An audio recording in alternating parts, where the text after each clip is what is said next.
Settings. The VIDA series performs a fully programmable energy-saving function that reduces energy consumption by up to 95%, which can help save you money. Click on Settings Energy Saving. In the first section, you can monitor the amplifier status, running or sleeping.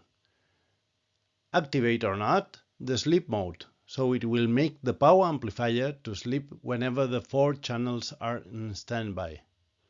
And finally, you can allow to use the front panel button to force the unit to sleep or not. Below this section, there are the conditions to get every channel individually into standby. In the information window, you can find some more information about what happens in sleep mode. It's there to solve some common doubts.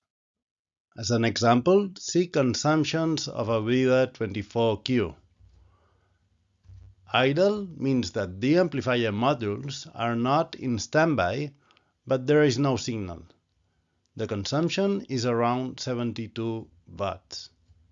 When all the channels are in standby, consumption will be less than 30 watts.